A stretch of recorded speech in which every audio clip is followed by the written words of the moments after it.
Hello and welcome to the seventh episode of the podcast. In this episode, we have with us Mr. Vijay Sehrawat, who is the co founder of Climate Justice Library and Youth for Climate India. I hope you enjoy the episode. विजय भाई कैसे हो आप? बस एकदम बढ़िया, काफी सही है। मतलब आज और कुछ काम नहीं था, आज मौसम भी सही है, पता नहीं कैसे हो गया दिल्ली का सही। तो काफी सही लग रहा है। And I am here and I think this is much needed initiatives like this, कि जहाँ पे स्टोरीज हो, स्पेशली सोशल सेक्टर से। सो या, थैंक्स फॉर इनवाइटिंग। सो विजय भाई थोड़ा मुझे ना अभी अपने बैकग्राउंड के बारे में बताओ कि before you started this organisation उससे पहले आप क्या कर रहे थे? थोड़ा एजुकेशन के बारे में भी बैकग्राउंड दो कि किस तरीके से आपकी एजुकेशन ने इन सब चीजों को बैक किया। आई थिंक जो मैं आज कर रहा हूँ उसमें एजुकेशन का स्पेशली इतना बड़ा रोल नहीं रहा है। मैंने पढ़ाई मतलब की है, स्कूल तक की है। उसके बाद मेरे पास मतलब कोई डिग्री नहीं है दिखाने के लिए कि मैंने ये किया है। मैंने कोस्ट अकाउंटेंसी पढ़ी है 2 साल के लिए, बट उसकी कोई डिग्री नहीं ली है मैंने जाके कि ये है। उसमें मेरा डिस्कनेक्ट फील होता था, मुझे फील नहीं होता था कि मैं क्या पढ़ रहा हूँ काफी। मैं उसकी डेप्थ में नहीं जा रहा हूँ। कमिंग बैक टू कि वो कहाँ से आया। वो दो तीन चीजें हैं। एक तो सबसे पहले अ, मतलब मेरी फैमिली जो है वो फार्मिंग फैमिली है, हम हरियाणा से है। तो जब हम क्लाइमेट की बात करते हैं, अनसीजनल रेन्स की बात करते हैं, बिन मौसम बरसात की बात करते हैं, तो हमारी जो फसलें हैं, स्पेशली गेहूं है, वो काफी ज्यादा खराब होता है जब बिन मौसम बरसात हो जाती है, या बाकी जो फसलें हैं। अम, उसकी वजह से वो घर में कॉन्वर्सेशन का हमेशा हिस्सा रहा है। और उस समय तक मैं क्लाइमेट चेंज से उसको कनेक्ट नहीं करता था। ये होता था कि अब फिर से बिन मौसम बरसात हो गई और अब से फिर वो हो गया, तो जो फसल है वो कम हो रही है बार बार बार बार बार बार, और वो चले जा रहा है। वो कॉन्वर्सेशन सुन रहा हूँ मैं, घर पे ऐसे बात हो रही है। उसके बाद में मतलब मेरे लिए वो पर्सनली 2016 में इशू बना कि जब स्कूल के बाद मैं एथलीट में इंटरेस्टेड था, रनिंग स्पेशली मैं काफी इंजॉय करता था। तो उस समय पे मतलब मैंने एक डॉक्टर के से मेरी बात हुई थी, तो उन्होंने बोला कि मतलब इतनी रनिंग तुम पॉल्यूशन में करोगे दिल्ली के, तो वो मतलब ठीक नहीं रहेगा। तो वो एक मेरे लिए वो था कि उसके बाद मतलब, और वो कोई जवाब नहीं दे पा रहे थे कि फिर करूं तो क्या करूं। अब मतलब शहर छोड़ना तो एक कोई भी सॉल्यूशन नहीं है किसी चीज का। तो वो ये था कि करे तो करे क्या, जवाब नहीं मिल रहा था मुझे। और वो चलते चलते फिर मैंने ये किया कि चलो ठीक है, ये कर सकते हैं कि जब पॉल्यूशन नहीं होता है तब मतलब होता है तब कम दौड़ेंगे, जब नहीं होता तब ज्यादा दौड़ लेंगे। फिर ये पता लगा कि दिल्ली का पॉल्यूशन तो चाहे कोई भी समय ले लो, वो तो सेफ लिमिट से ऊपर ही होता है।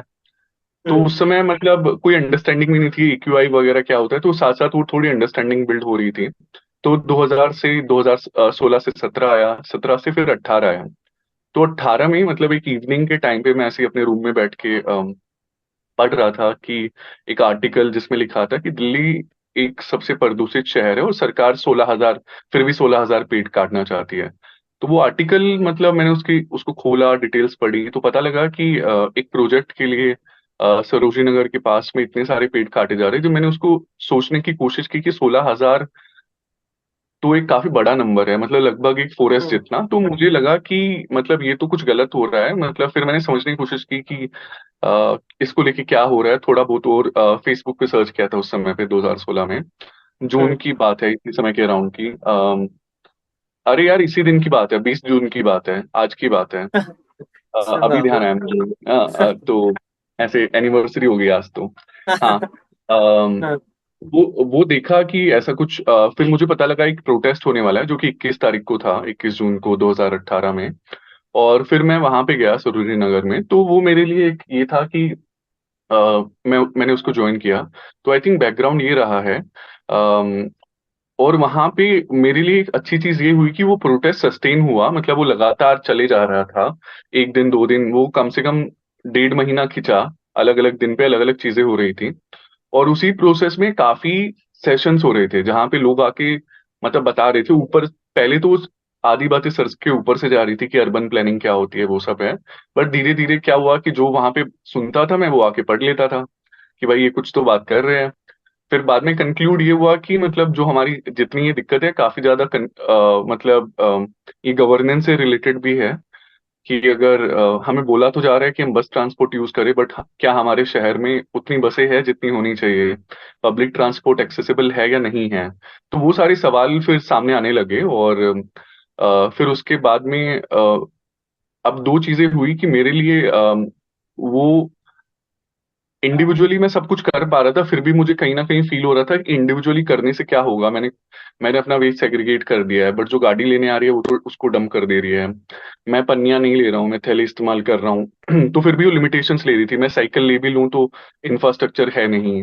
अभी मैंने साइकिल अभी ली है, ये पीछे रखी है। तो ये सारी चीजें थी, मतलब ये सवाल चल रहे थे। तो अब दो चीजें हो रहा है जो बैकग्राउंड की अगर बात करें तो मेरे लिए हमेशा ये रहा है कि कोई भी चीज, स्पेशली अगर आपको किसी भी सोशल या पॉलिटिकल बदलाव कोई लाना चाहते हैं, तो उसके लिए मतलब जो आंदोलन रहे हैं उनका उनका जो महत्वपूर्ण है, वो क्यों महत्वपूर्ण है, क्यों जरूरी है, तो वो मेरे लिए हमेशा बैकड्रॉप में रहा है। क्योंकि 2012 13 14 में मतलब मेरे घर से मेरी मम्मी निर्भया मूवमेंट में, इंडिया अगेंस्ट करप्शन में, इनिशियल डेज आम आदमी पार्टी की फॉर्मेशन में, मतलब वो 4 5 साल उन्होंने ये काम किया है। तो मैंने उनको करते हुए देखा है कि कैसे चीजें होती है, कैसे कैंपेन्स किए जाते हैं और कैंपेन्स की पावर क्या है। जैसे जिस एग्जांपल से अगर बताऊं, तो एक कैंपेन हुआ था, बिजली आंदोलन हुआ था। तो उसमें ये था कि एक वर्कर है जिसका बिल इतना आया था कि जितनी उसकी सैलरी भी नहीं है, उसका आई थिंक एक महीने का 26,000 का बिल आया था। और ये जब की बात है, जब आम आदमी पार्टी फॉर्म हो रही थी। तो उस समय पे ये डिसाइड हुआ था कि हम एक आंदोलन करेंगे, क्योंकि ये जो कंपनीज है ये अपने मनमाने हक से कुछ भी बिजली का बिल भेज देती है। और बिजली का मुद्दा मतलब आम आदमी पार्टी का बड़ा मुद्दा उस समय ही बना था। पानी और ये बाकी सारी चीजें बाद में आई थी।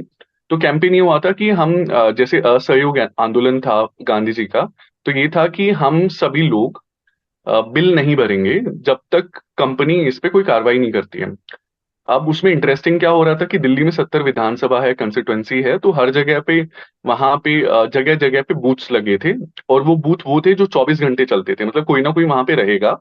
रात को डेफिनेटली लोग सो जाएंगे, बट वो एक तरीके से वो भी था कि लोग वहां पे कोई ना कोई अवेलेबल रहेगा। और उसका कुछ 20 से 25 दिन का या 15 दिन का टाइम था, जो मैं भूल रहा हूँ, शायद 15 दिन का। तो उसमें लोगों से सिग्नेचर लेना, वो लेना, तो टोटल मतलब उस कैंपेन के बाद में 10 लाख सिग्नेचर इकट्ठे हुए थे पूरे दिल्ली से, साढ़े हम्म। 10 लाख के आसपास। और वो सिग्नेचर अभी अब दिल्ली में ये था कि, और काफी बार कैंपेनिंग में होता है कि मुद्दे को आपने अब सिग्नेचर ले लियो, सीधा जाके डिलीवर कर दी, नहीं, उसको आपको थोड़ा क्रिएटिव भी होना पड़ता है। Campaigning is also about being creative. तो क्या किया कि दिल्ली में वार्ड्स वोट, मतलब पहले विधानसभा होती है, फिर निगम पार्षद का जो वार्ड इलाका होता है। तो दिल्ली में 272 वार्ड्स है। तो 272 वार्ड्स की जो भी ऐसी एप्लीकेशंस थी, तो एक वार्ड से एक ऑटो, और उन ऑटो में वो 272 ऑटो सीएम के घर जा रहे हैं उस समय, शीला दीक्षित के घर पे। तो क्रिएटिवली सोचो कि 272 ऑटो साथ में चल रहे हैं रोड पे, तो क्या नजारा होगा ऐसे। तो ये मतलब इस तरीके की चीजें, मतलब मैं उस समय सीख रहा था, देख रहा था, ऑब्जर्व कर रहा था। तो ये मेरे वो बैकड्रॉप में हमेशा रही है कि कैंपेनिंग। और उससे फिर ये हुआ कि सरकार ने उसको मतलब सुना, उस पर बात हुई, उस पर आगे प्रोसेस हुआ। तो मेरे लिए हमेशा ये रहा है कि हाँ, लोगों की जो पावर है वो जरूरी नहीं है डिपेंडेंट है कि कोई मतलब नेता है या वो है, उन सब पे डिपेंडेंट है, वो अलग से भी कहीं से आ सकती है अगर वो अपने साथ में संगठित हो जाए तो। तो मेरे लिए वो बैकड्रॉप था, और वही आई थिंक फिर फॉर्मेशन जब यूथ फॉर क्लाइमेट इंडिया का हुआ, लाइब्रेरी चीजें स्टार्ट हुई, तो वो आई थिंक वो एक्सपीरियंस, वो ऑब्जर्वेशन काफी हेल्पफुल रही, और वहीं से इनिशिएट हुई चीजें। सो आपने यहाँ पे बात की कैंपेन्स के बारे में, कैंपेन्स का क्या रोल रहता है। तो कुड यू जस्ट एक्सप्लेन कि एक कैंपेन आखिर होता क्या है। बिल्कुल। कैंपेन एक सीरीज ऑफ एक्शन है, जो कि एक एक्शन नहीं है, सीरीज ऑफ एक्शन है, आपको जिसको आपको सीक्वेंस में करना होता है। कि आप सबसे पहले कैंपेन का एक गोल होता है। अगर कंपोनेंट की बात करें, कि आपका एक विजन है कि आप अपनी जो कम्युनिटी है उसको साफ रखना चाहते हो, या तो जो भी आपका विजन है, आपका गोल है, वो गोल है सबसे पहले। और उस गोल को आपको, किसके पास वो पावर है जो गोल आपको अचीव करवा सकता है। जैसे ओ। अभी हम एक कैंपेन कर रहे थे, भोपाल गैस ट्रेजेडी हुई थी 19 मतलब जब हमने स्कूल में पढ़ा है, और वो जो साइट है वो आज तक क्लीन अप नहीं हुआ है, 600 टन का जो वेस्ट है वो वहीं पे है। अब आपको पता है आपको ये साफ करवाना है, साफ इसलिए करवाना है क्योंकि वहां का ग्राउंड वाटर खराब हो रहा है, लोग उसको पी रहे हैं, उनकी हालत खराब हो रही है। तो ये आपका गोल है। अब इस गोल को कौन फुलफिल कर सकता है, कौन डिसीजन मेकर है, किसके हाथ में वो पावर है? और हमेशा दो तरीके के लोग आइडेंटिफाई किए जाते हैं, एक प्राइमरी और एक सेकेंडरी। प्राइमरी जिसके पास पावर है, सेकेंडरी वो जो प्राइमरी को इन्फ्लुएंस कर सकता है। और दोनों की जरूरत होती है अपनी तरीके से। सेकेंडरी मीडिया भी हो सकता है, कोई ऐसे इन्फ्लुएंशियल लोग भी हो सकते हैं, कुछ भी हो सकता है, मैं उसकी डिटेल में नहीं जा रहा हूँ। तो ये आइडेंटिफाई करना होता है, फिर बनाना होता है कि हम ऐसी क्या चीजें करेंगे कि हम अपनी फिर डिमांड्स बनानी होती है कि हमारी डिमांड क्या है। डिमांड फॉर्मेशन का तरीका होता है, फिर उसके बाद होता है कि ये डिमांड्स है, ये इससे डिमांड्स मांगनी है एक, तो किस तरीके से किया जाए, तो तब फिर वो एक्टिविटीज प्लान की जाती है। और एक्टिविटीज इस तरीके से प्लान की जाती है स्पेशली कि अब इसीलिए मैंने सीरीज ऑफ एक्शन बोला कि अगर आप एक बार काफी बार अपने आसपास के नेताओं से या जो बाकी लोग हैं, पब्लिक ऑफिशियल से जाके बात करोगे, तो शायद वो एक बार कि ये तो होता रहता है, कोई ना कोई आ जाता है। अगर आपका जो कॉन्वर्सेशन है, एंगेजमेंट है, वो सस्टेन्ड है, और वो बिल्डअप हो रहा है साथ साथ। अभी अगर आपके 15 लोग हैं, फिर आप 25 लोग लाते हो, फिर 50 100 लोग लाते हो, तो धीरे धीरे वो प्रेशर भी बढ़ रहा है, बिल्ड हो रहा है। तो वही कैंपेन होता है और वही कैंपेनिंग होती है इस तरीके से। सो जब आप इन सब चीजों के अंदर इन्वॉल्व थे, और आप अपनी मदर के साथ इन्वॉल्व थे उन कैंपेन्स के अंदर, फिर आप खुद भी इन प्रोटेस्ट में जा रहे थे और सीख रहे थे चीजें, तो पहली बार कब वो आइडिया आपके दिमाग में आया, जहन में आया कि मुझे अपनी कोई ऑर्गेनाइजेशन जो क्लाइमेट फोकस्ड है वो स्टार्ट करनी है? उसके लिए आई थिंक दो सबसे ज्यादा मेन चीजें थी। एक तो सबसे पहले था कि मैं जब मुझे समझ में आया कि पर्यावरण के जो मुद्दे हैं वो किस तरीके से काफी गंभीर मुद्दे हैं, और वो खाली मेरा मुद्दा नहीं है, वो मतलब हम सब झेल रहे हैं अलग अलग तरीके से। अभी हम गर्मी देख रहे हैं कि कितनी हद से ज्यादा गर्मी हो रही है। उसको हम बोल सकते हैं कि गर्मी हो रही है, बट गर्मी हम सबको पता है कि जितना हम मतलब अपना खनन कर रहे हैं और कोयला जला रहे हैं, तो वो सब मतलब गर्मी बढ़ क्यों रही है? जिस तरीके से हमारे कारखाने चल रहे हैं, अ, मतलब हमारी जो पावर है वो रिन्यूएबल से नहीं आ रही है, तो ये सारी वो है।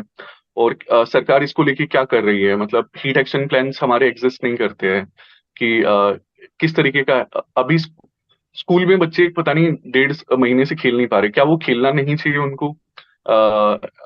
मजदूर है वो गर्मी में काम कर रहा है, क्या काम करना चाहिए उनको? इतने लोगों की डेथ हो चुकी है या होती है, अभी अमेजोन वर्कर्स का काफी न्यूज आ रही है पिछले 2 हफ्तों से कि वो कैसी कंडीशंस में काम करते हैं जहाँ पे प्रॉपर वेंटिलेशन नहीं है।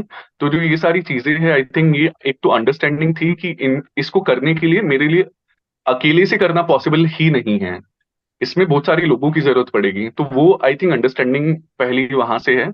दूसरी ये कि मैं सब कुछ कर रहा था, मैं इंडिविजुअली, मैं पैदल चलता हूँ, मैं बस यूज करता हूँ, मैं मेट्रो यूज करता हूँ, मेरे पास कोई गाड़ी स्कूटी नहीं है, ना मुझे फ्यूचर में चाहिए। मैं वेस्ट कंपोज कर रहा हूँ, मैं कम पढ़ रहा हूँ, मैं लाइट नहीं जलाता हूँ, मैं बाहर बैठ के पढ़ता हूँ, मैं सारी चीजें कर रहा हूँ जो मुझे करनी चाहिए। मैंने लिटरली 4 साल कपड़े नहीं खरीदे, अभी मैंने थोड़े से खरीदे हैं। 4 साल कोई कपड़े नहीं खरीदे, तो ये सारी चीजें मैं कर पा रहा था, पर मुझे लग रहा था चीजें तो वैसी की वैसी है, इतना ज्यादा बड़ा बदलाव नहीं आ रहा। तो फिर लगा कि कुछ ऐसा करना चाहिए जो मेजर मतलब बने। तो वो एक वो था। और दूसरा पॉइंट था कि मैं अपना एक रोल और निभा रहा था इंडिविजुअल के, वो कि मेरी जो स्किल सेट है वो डॉक्यूमेंट्रीज की है, मैंने सिनेमा देखा है, पढ़ा है, मैंने मतलब काम किया है, वो काम किया है, तो वो स्किल्स मैं यूज कर रहा था इन सभी चीजों को जो हो रही है आसपास डॉक्यूमेंट करने के लिए। तो उस समय भी मुझे ये लग रहा था कि यार अभी भी और कुछ हो सकता है, मैं कर सकता हूँ, तो वो मैं कुछ खोज रहा था कि और क्या कर सकता हूँ। और फिर वही ट्रांसलेट हुआ कि क्यों ना कलेक्टिव स्टार्ट किया जाए। ये सारी चीजें उस तरफ आके मिल गई और मुझे लगा चलो ठीक है, कर रहे हैं तो ये भी करके देख लेते हैं। तो बस वो एक शुरुआत थी, और वो मतलब अच्छी गई क्योंकि और लोग रास्ते में जर्नी में मिल गए। तो वो शुरू हुआ था दिल्ली के यूथ फॉर क्लाइमेट इंडिया, एक दिल्ली का एक कॉलेज है, स्वामी श्रद्धानंद कॉलेज। वहां से हम 3 लोगों से, और अभी 4 साढ़े 4 साल के बाद हमारी जो कम्युनिटी है वो लगभग 100 जगह पे है। और उसमें लगभग 14,000 लोग हैं। तो धीरे धीरे वो बन गई हमारा ऐसा। तो जर्नी रही है अपनी, और जर्नी में अलग अलग चीजें रही है। साइड में से आई थिंक कुछ डिस्टरबेंस आ रही थी, अगर कुछ करना है आपको तो आप कर लो। ठीक हाँ है। नहीं, अभी नहीं। हाँ अच्छा ठीक है, कोई ठीक है। नहीं। सो आपने मेंशन किया कि उस टाइम पे सिनेमा का एक रोल था, सिनेमा आप देखते थे, तो कुछ उसके बारे में बताइए। एंड आई ऑल्सो नो कि आपने एक डॉक्यूमेंट्री भी बनाई थी, तो थोड़ा उसके बारे में आप बताइए। उस डॉक्यूमेंट्री का नाम क्या है, वो कहाँ पे मिल सकती है? अ, तो मेरा जो ये फेज था कि जहाँ पे मैं एक्सप्लोर कर रहा था, मतलब पर्यावरण से जुड़े मुद्दे, और यूथ फॉर क्लाइमेट इंडिया शुरू करने से पहले जो बीच का ये समय था, ये वो समय था कि जहाँ पे मैं डॉक्यूमेंटेशन मेरा मेन काम था। और तो मैं डॉक्यूमेंट करता था जो आसपास प्रोटेस्ट हो रहे हैं, मतलब उस समय यूथ क्लाइमेट स्ट्राइक्स हो रही है। उसके अलावा मतलब और भी डॉक्यूमेंटेशन है, यूथ क्लाइमेट स्ट्राइक्स तो एक है। मैं नॉर्थ ईस्ट में गया हूँ, अलग अलग 3 स्टेट्स में, मेघालय, नागालैंड, आसाम। वहाँ पे किस तरीके से जो फार्मर्स है वो इंडिजीनियस सीड्स को, फार्मिंग को यूज करते हैं, किस तरीके से वो अपने सीड्स को डिस्ट्रीब्यूट करते हैं, किस तरीके से वो मार्केट्स लगाते हैं, किस तरीके से उसको ऑर्गेनिक को वो मार्केटेबल बनाते हैं, तो वो किस तरीके से उन्होंने सिस्टम बनाया है, और उस सिस्टम में समय लगा है। तो वो स्टोरीज वहां पे देखने को मिली। 10 माइक्रो डॉक्यूमेंट्रीज शूट की मैंने एक ऑर्गेनाइजेशन के लिए, कारिटास के लिए, ग्रीन पीस के लिए। ग्रीन पीस एयर पोल्यूशन पे काम कर रहा था उस समय पे, बिफोर कोविड। तो उनके लिए 2 वीडियोस, मैंने 3 वीडियोस शूट की, which is kind of documentary style. उसके अलावा मतलब मैं पंजाब गया कि फार्मर्स फार्मर्स स्टबल बर्न कर रहे हैं, तो क्यों करते हैं, उनका क्या है, और वो गैप कहाँ पे। क्योंकि जब भी स्टबल बर्निंग की बात होती है, मैं जब अपने शहर में देखता हूँ, तो हमें फार्मर्स का पर्सपेक्टिव नहीं मिलता है। हमें हमारे नेता बताते हैं कि फार्मर्स की वजह से हो रहा है, तो फार्मर्स पर्सपेक्टिव जो मिसिंग है वो कहाँ पे है, उनका पर्सपेक्टिव कैसे आएगा। तो वो मैं वहां पे गया 4 दिन के लिए, रहा, सुना, डॉक्यूमेंट किया, देखा। उसके बाद उत्तराखंड में मतलब थानो एक फॉरेस्ट है, वहां पे वो चला था। तो ये सभी स्टोरीज अलग अलग जगह पे चीजें हो रही थी। तो डॉक्यूमेंटेशन मेरा एक जरिया रहा है कि जहाँ पे मैंने चीजों को और बेहतर जाना है। तो मेरे लिए सबसे पहले तो मोटिवेशन वो था। दूसरा, साथ साथ में जैसे एक डॉक्यूमेंटेशन मैंने किया था जो सुप्रीम कोर्ट में एक केस में भी मतलब हेल्पफुल रहा है, कोर्ट के एक केस में, और वो उनको मदद मिली है उस डॉक्यूमेंटेशन से। या और लोग मतलब मोबिलाइज हुए हैं बिकॉज ऑफ वो डॉक्यूमेंटेशन अच्छी हुई है। तो काफी सेलिब्रिटीज वगैरह ने भी शेयर किया है वो डॉक्यूमेंटेशन अलग अलग टाइम पे। तो वो डॉक्यूमेंटेशन, और कुछ ऐसी डॉक्यूमेंटेशन रही है, जैसे कि एक बार किसी को प्रोटेस्ट में से अरेस्ट किया गया था, तो वो और किसी के पास डॉक्यूमेंटेशन नहीं थी, मीडिया के पास। तो ये सारी डॉक्यूमेंटेशन अलग अलग टाइम पे हेल्पफुल रही रही है। तो मेरे लिए डॉक्यूमेंटेशन, आई थिंक, मेरा मेरा जो मेन ऑब्जेक्टिव था इस पूरे प्रोसेस में, वो एक रहा है, कि एक तो डॉक्यूमेंटेशन एक तरीके से हिस्ट्री है। जैसे हिस्ट्री हमारे पास एक रिकॉर्ड है कि हम जाके देख और समझ सकते हैं। तो ये जो सारी चीजें हो रही है, स्पेशली कैंपेन्स हो रहे हैं, तो ये भी डॉक्यूमेंट होने चाहिए विजुअली, ताकि फ्यूचर में कोई एक्सेस करना चाहे तो उनको एक्सेस कर पाए। और ये मेरा आगे भी मोटिवेशन है। अभी मैं दोबारा बीच में, यूथ फॉर क्लाइमेट इंडिया का काम ही इतना है कि मैं नहीं समय निकल पाता है, बट पिछले अभी थोड़े समय से मैं 2-3 महीने से समय निकाल रहा हूँ कि उस पर मैं काम कर पाऊँ। और फ्यूचर में तो डेफिनेटली मैं उस पर और काम करना चाहूंगा, जहाँ पे वो है। द सिटी वी बिल्ट एक डॉक्यूमेंट्री शुरू की थी, जिसका काम था कि जो पर्यावरण के मुद्दे हैं वो शहरों में एक अलग तरीके से दिखाई देते हैं। आपको जो कूड़ों का ढेर है वो सभी शहरों में मिल जाएगा, खराब हवा है वो आपको सभी शहरों में मिल जाएगा, कंजेशन हर शहर में मिल जाएगा। तो जो शहरों का पैटर्न है एक तरीके से चीजों का होना, तो वो मतलब उसको बेहतर समझाना है, समझ पाना। पानी, अभी जब बाढ़ आई थी तो दिल्ली में भी भरा था, और ये वहां पे भी भरता है जब बेंगलोर में है या बाकी इन सभी जगह पे। से वो समझा जाए तो वो शुरू हुआ था, बट कोविड की वजह से और पैसे ना होने की वजह से, और फिर यूथ फॉर क्लाइमेट इंडिया शुरू हो जाने की वजह से वो काम रुक गया था। बट जो सिटी वी बिल्ट है उसका आइडिया यही है कि और वो इवोल्व हो गया कि वो एक सीरीज बनेगी। आजकल सीरीज का, हम्म। वेब सीरीज और इन सब का फॉर्मेट चल रहा है, कि जो कि डॉक्यू सीरीज हो, और जिसमें हम अलग अलग शहरों की जो गंभीर समस्याएं हैं पर्यावरण से जुड़ी हुई वो जाने और सीखे उससे। सो आप बात कर रहे हो कि डॉक्यूमेंटेशन होना चाहिए, हिस्ट्री का एक तरीके से रिकॉर्डेड फॉर्म है ये हिस्ट्री का, बट ये आप आई थिंक अब जब पीछे देख पा रहे हो तो आपको ये चीज समझ आ रही होगी, लेकिन जिस वक्त आप ये सारी चीजें कर रहे थे, जब आप ऑन ग्राउंड ये काम कर रहे थे, तो उस टाइम पे माइंडसेट क्या था? क्योंकि आई एम प्रिटी श्योर उस टाइम पे हिस्ट्री, रिकॉर्डिंग, ये सब ज्यादा अहम मुद्दे नहीं होंगे उस टाइम पे, शायद बनाना ज्यादा बड़ा मुद्दा होगा आपके लिए। तो थोड़ा उसके ऊपर हाईलाइट करिए। अ, उस समय मतलब अलग अलग चीजें थी। एक तो सबसे पहले अ, मतलब फाइनेंशियली काफी बड़ा चैलेंज है, क्योंकि मतलब डॉक्यूमेंट्री का एक तो पूरे इंडिया में ही वो काफी लिमिटेड डॉक्यूमेंट्रीज बनते हैं। हमारे यहाँ पे हम्म। डॉक्यूमेंट्रीज का को इतना देखा या प्रमोट नहीं किया जाता है। चाहे वो पब्लिक हो, चाहे वो पब्लिक इंस्टीट्यूशंस हो। तो जो कम डॉक्यूमेंट्रीज बनती है उसमें से इन्वायरमेंट की और कम डॉक्यूमेंट्रीज बनती है, हम्म। इन्वायरमेंट के अराउंड, इन्वायरमेंटल इश्यूज के अराउंड। तो वो मतलब काफी कोशिश की कि एक हद तक तो चीजें एक्सप्लोर हो गई है, बट अभी समझ में आया कि कुछ और आगे इसमें जा सकते हैं। तो वो एक ऐसा पॉइंट था कि जो कि 5 महीने के बाद आया शुरू करने के बाद, कि इसको करने के लिए रिसोर्सेज चाहिए होंगे जो है नहीं। और हम्म। हर संभव जो उसमें हो सकता है, लोगों को लिखना, 50 अलग अलग लोगों को लिखना, लिस्ट बनानी, फिर से रीच आउट करना, वो हो नहीं रहा था, कुछ भी काम नहीं कर रहा था। क्योंकि अब ये भी एक सवाल आ जाता है कि अब ना तो मैंने कोई पहले काम किया है, ना मैं कोई फिल्म मेकर हूँ, ना मेरी कोई ऐसे, मैं कोई इन्वायरमेंटलिस्ट या ऐसे कोई कोई मेरा हम्म। टैग है। ना मैं किसी फिल्म स्कूल से पढ़ा हूँ, ना मैं किसी वैसे स्कूल से पढ़ा हूँ, ना मेरा कोई सोशल कैपिटल है। और स्पेशली मम्मी का तो कभी मुझे रेफरेंस यूज करना ही नहीं था। वो तो अभी मैं रिसेंटली मैं उसको देखता हूँ क्योंकि उसका इन्फ्लुएंस मेरे ऊपर रहा है, तो मैंने इसलिए यूज करता हूँ, अदरवाइज वैसे कभी नहीं रहा है। तो वो जो चीजें है कि वो एक सेट ऑफ चैलेंजेस एक साथ से आके आ गए थे, और उसमें फाइनेंशियल वाला सबसे बड़ा था। फिर कोविड ने चीजों को और मुश्किल बना दिया।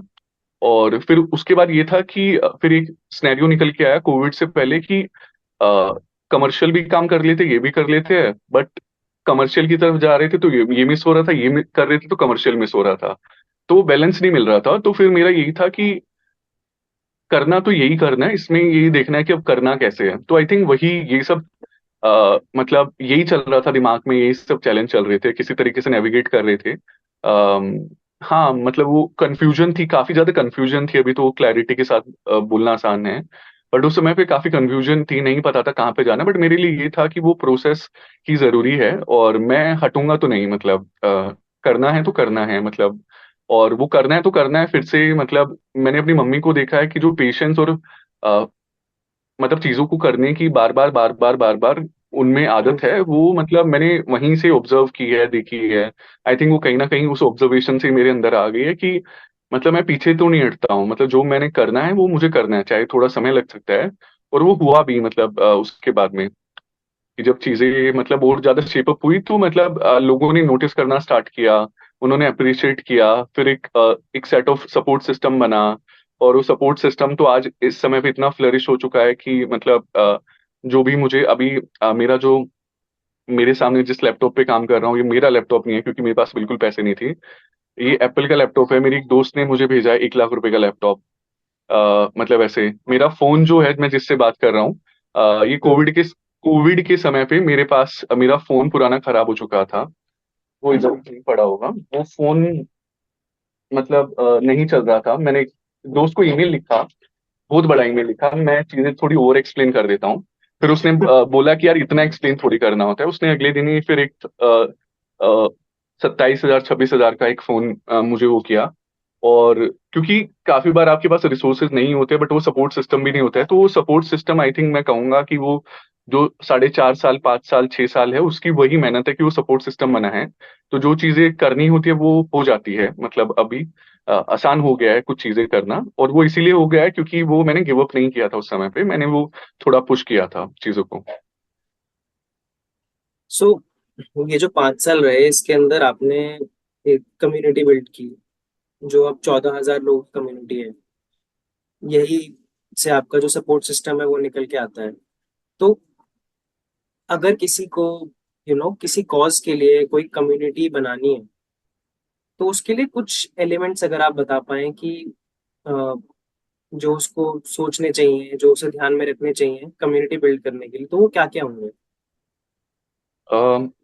आई थिंक एक चीज जो सबसे जरूरी है, मतलब मैं उसको, जैसे हमारी बॉडी डीएनए से बनती है, तो कोई भी मतलब नेटवर्क बोल लो, कम्युनिटी बोल लो, हर चीज का एक डीएनए है दुनिया में। कि आपको घर बनाना है, तो घर बनाने के लिए आपको ये 5 चीजें करनी पड़ेगी। कोई आपको खाना बनाना है तो ऐसे कुछ चीजों का ध्यान रखना पड़ेगा। तो हर चीज का एक रेसिपी है, अगर कही तो सिंपल भाषा में। तो वो रेसिपी है जैसे तो उसी तरीके से मुझे लगता है कि सबसे पहले तो story, strategy, structure and culture, ये 4 मेन चीजें हैं। अगर मैं बात करूं तो स्टोरी ये है कि हमारा वो कम्युनिटी एक रीजन के लिए एग्जिस्ट करती है, तो क्या रीजन है वो। और वो रीजन हो सकता है कि समय के साथ इवोल्व हो, कि शुरू किसी बात से हुई थी बट वो धीरे धीरे की आइडिया भी अपने आप में इवोल्व होता है। तो कम्युनिटी जब वो बन रही है तो क्या उसको क्लियर है कि उसकी स्टोरी क्या है। और वो क्लियर हो सकता है कि जरूरी नहीं एक बार में आपको फुली क्लैरिटी आ गई, वो क्लैरिटी आपको होनी चाहिए, सेंस ऑफ क्लैरिटी होनी चाहिए। दूसरा स्ट्रेटजी है कि आप जिस चीज के लिए एग्जिस्ट करते हो, जो आप चेंज लाना चाहते हो, उसके लिए आपकी स्ट्रेटजी क्या है। वो स्ट्रेटजी क्लियर होनी चाहिए, क्योंकि आप कुछ भी नहीं कर सकते हो, you have to have a clear strategy. और जो भी मुझे लगता है कि जिसको भी आने में थोड़ा समय कई बार लग जाता है, क्योंकि लोग एक्सपेरिमेंट करते हैं, लोग देखते हैं। तीसरी जो चीज है वो स्ट्रक्चर है। स्पेशली कम्युनिटी के टर्म्स में स्ट्रक्चर्स बहुत जरूरी है, क्योंकि इस कम्युनिटी की जब आप बात करते हैं तो आपसे एक स्केल की बात करते हैं। और स्केल के लिए एक स्ट्रक्चर जरूरी हो जाता है कि क्या स्ट्रक्चर रहेगा। आप उसको लोगों को कैसे ज्वाइन करोगे, लोगों का रोल क्या होगा, लोग ऑनबोर्ड कैसे होंगे, कौन मेन चीजें दिखेगा, कौन क्या संभालेगा। तो ये सारा जो स्ट्रक्चर का खेल है ये बहुत जरूरी है। और जो चौथी चीज है वो है कल्चर। कल्चर जरूरी है कि कम्युनिटी जब भी होती है तो मैंने देखा है कि लोग बाहर की दुनिया में कैसे भी हो, बट इन जब स्पेसेस में चले जाते हैं, कम्युनिटी स्पेसेस में अलग अलग कम्युनिटीज का पार्ट होते हैं, तो वो वहां पे काफी खुश होते हैं। वो खुश इसलिए होते हैं क्योंकि उनको कुछ चीजें मिलती है जो आउटर वर्ल्ड में नहीं मिलती है। तो उस कल्चर को किस तरीके से आप सेट करते हो, कल्चर को आप कैसे बताते हो, तो वो कल्चर बहुत जरूरी है। तो मुझे लगता है ये 4 चीजें बहुत जरूरी है, बाकी सब तो मतलब करते करते आ जाता है। हम्म। ये 4 चीजें मतलब किसी भी कम्युनिटी बना लो, ये रहने ही वाली है। Hmm. Story, strategy, structure, culture, which is DNA of any community. मैं भी टिप्स में नहीं जा रहा हूँ, क्योंकि मतलब हम्म। मुझे पर्सनली ये लगता है कि हर किसी इंसान की अलग अलग परिस्थितियां हैं और वो उनसे निकल के आता है। और मेरे लिए जो जवाब थे वो शायद और किसी के लिए जवाब नहीं हो सकते हैं।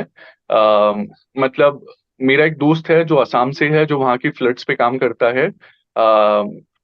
वो बोलता है कि दिल्ली दिल्ली में मुझे अपॉर्चुनिटीज मिल जाती है, कि बहुत सारी चीजें हो रही होती है, वो असम में रहते हुए उसको नहीं मिलती है। तो उसकी परिस्थिति अलग है, मेरी परिस्थिति अलग रही है, तो मेरे जो जवाब है शायद उसके जवाब नहीं होंगे। बट ये 4 चीजें सेम होंगी, कि उसकी स्टोरी, हम्म। स्ट्रेटेजी, स्ट्रक्चर और कल्चर, जो वो काम कर रहा है उसका भी कुछ ना कुछ होगा और मेरा भी कुछ ना कुछ होगा। तो आई थिंक ये 4 चीजों पे सोचना बहुत जरूरी है। इंटरेस्टिंग है ये काफी, कि मतलब स्टोरी, जो अंडरलाइन स्टोरी है आपकी, एक एक विजन कि मैं ये चीज अचीव करना चाहता हूँ, या चीज के इस मुद्दे के बारे में काम करना चाहता हूँ, वो ज्यादा इंपॉर्टेंट है आपके लिए। बाकी सारी चीजें जिस तरीके से आप काम कर रहे हो उस तरीके से बिल्ड होती जाएंगी, जैसे आपके केस में बिल्कुल, हुई। बिल्कुल, बिल्कुल, मतलब to be very specific also, जैसे कि स्ट्रक्चर की अगर बात करूं मैं, तो अभी यूथ फॉर क्लाइमेट इंडिया जब से शुरू हुआ है, जब से अभी तक हुआ है, तो टीम के जो लोग हिस्सा रहे उसमें से काफी ऐसे भी लोग हैं जो अभी इंडिया से बाहर जा चुके हैं और रियलाइज किया कि हमने काफी लोग चले गए हैं। कोई यूके चला गया है, कोई कनाडा चला गया है, कोई यूएस चला गया है, कोई जापान चला गया है, फिलीपींस, अलग अलग जगह पे चले गए हैं फॉर देयर एजुकेशन। फिर उसमें से कुछ वापस भी आ जाते हैं, वापस हम्म। घूम फिर के। कि अभी शशांकित है, उसने अपना कनाडा से फैशन की पढ़ाई की, फिर वो वापस अब इंडिया आ गई, तो वो अभी उसने ज्वाइन किए, मतलब उसको करना है अगले हफ्ते। कॉल हमारी कल होने वाली है। तो ये जो चीज है कि तो अभी स्ट्रक्चर मैं क्यों बोल रहा हूँ कि क्योंकि वे बीच में एक एक दो दो साल कनेक्टेड नहीं रहते हैं, बट वो क्या स्ट्रक्चर है कि जिनसे वो हम उनको हिस्सा अभी भी मानते हैं और वो सर्टेन वे में कनेक्टेड है, तो वो अपडेट्स उनके पास जाती रहती है, वो डिफरेंट वेज में पार्टिसिपेट आते हैं, तो जिस तरीके से आपकी कम्युनिटी इवोल्व हो रही है, तो आपका जो स्ट्रक्चर है वो भी इवोल्व होगा। तो अभी जैसे हमें एक क्लैरिटी ओवर दैट, अभी तो हम डीआईवाई कर रहे थे एक्सपेरिमेंट कुछ कुछ कुछ कुछ कि उनसे जुड़े रहने के लिए, बट अभी हमें समझ में आया कि हम अभी आगे चलते हुए फ्यूचर में एक वाईएफसी का ओवरसीज नेटवर्क बना सकते हैं, कि कोई भी वाईएफसी की कम्युनिटी का हिस्सा रहा है, वो अगर इंडिया से बाहर है तो वो वाईएफसी ओवरसीज कम्युनिटी से जुड़ सकता है, और फिर वो एक हम्म। सर्टेन वे में पार्टिसिपेट करेगी इस तरीके से। तो स्ट्रक्चर ये जरूरी है, स्ट्रक्चर का हिस्सा है कि एक नेटवर्क होगा जिसमें वो लोग होंगे, ऐसे तो लार्जर कम्युनिटी के अंदर भी स्ट्रक्चर्स और सेमी स्ट्रक्चर्स हो सकते हैं। तो ये चार चीजें बहुत बहुत जरूरी है, मैं कहूँ तो। सो हमने बात की कि यूथ फॉर क्लाइमेट इंडिया किस तरीके से बना, आपकी जर्नी जो रही। आप कुछ की पॉइंट्स बताएंगे जिनके ऊपर यूथ फॉर क्लाइमेट इंडिया काम करता है, कुछ आई थिंक 4 इनिशिएटिव्स जिन पे आपका मेजर फोकस है। तीन चीजें हैं, चार भी नहीं, तीन ही बता देता हूँ मैं। सबसे पहला है कि जो पर्यावरण से जुड़ी जो जानकारी है, लिटरेसी है, क्लाइमेट लिटरेसी, इन्वायरमेंटल लिटरेसी, वो काफी जरूरी है, क्योंकि हमारी जो एजुकेशन सिस्टम रहा है, हमारा जो मीडिया रहा है, तो जहाँ से हमारी इंफॉर्मेशन आती है सोसाइटी में, वो जो सोर्सेज है वो क्लाइमेट को, लोगों को क्लाइमेट के इश्यूज पे उस तरीके से एजुकेट नहीं कर पाए हैं जिस तरीके से होना चाहिए था। तो क्लाइमेट लिटरेसी एक पहला गोल है वाईएफसी का, और उसी में हम अलग अलग ऑनलाइन कैंपेन्स हो, ऑफलाइन इवेंट्स हो, वो कोशिश करते हैं। लाइब्रेरी भी उसी का एक हिस्सा है, जो कि दिल्ली में है, अभी छत्तीसगढ़ में है। फ्यूचर में हम और भी ऐसी क्लाइमेट जस्टिस लाइब्रेरीज रखना चाहते हैं, जहाँ पे लोगों के लिए वो एक सेफ स्पेस बने, लोग आके बात करें, लोग आके और चीजों के बारे में जाने, दूसरे लोगों से मिले। तो ये सारी चीजें हो, तो लिटरेसी एक महत्वपूर्ण हिस्सा है हमारे काम का। दूसरा जो महत्वपूर्ण हिस्सा है वो कैंपेनिंग, कैंपेन्स है, मोबिलाइजेशंस है। तो जिस तरीके से मैंने बताया कि अभी जैसे दिल्ली में एक कैंपेन है जो शुरू होने वाला है पब्लिक बस ट्रांसपोर्ट के बारे में, कि अगर आपको पोल्यूशन खत्म करना है तो 40% तो आपका वेहिकुलर व्हीकल से आ रहा है, जो हम्म। हमारी गाड़ियां चल रही है। तो हम्म। गाड़ियां कम कम करने का एक हिस्सा ये भी होता है कि आप पब्लिक ट्रांसपोर्ट की एफिशिएंसी, रिलायबिलिटी बढ़ाओ। तो वो जो सारी चीजें जब हम देखते हैं कि बस आपको पता ही नहीं आधे घंटे में आएगी, 1 घंटे में आएगी, आएगी तो कितनी ओवर क्राउडेड आएगी, सेफ होंगी नहीं होंगी, तो वो सारी चीजें हैं। तो वो कैंपेन शुरू होगा अभी, दिल्ली के इलेक्शन है अगले साल, तो उससे पहले वो 7 महीने कैंपेन चलेगा। तो कैंपेन एक हिस्सा है, कैंपेन में हम मुद्दे को ढूंढते हैं, उस मुद्दे पे कौन उसको कर सकता है, फिर उस पे एक एक्टिविटीज या कैंपेन डिजाइन करते हैं, और फिर उस पे काम करते हैं। तो ऐसे अलग अलग जगह के जहाँ पे हमारी कम्युनिटी के अलग अलग मुद्दे हैं, और उस पे हम काम करते हैं। तीसरा जो काम है वो है कि किस तरीके से हमारी जो स्किल्स है, नॉलेज है, टूल्स है, उनको कैसे डेमोक्रेटाइज करे, ट्रेनिंग्स कह सकते हैं।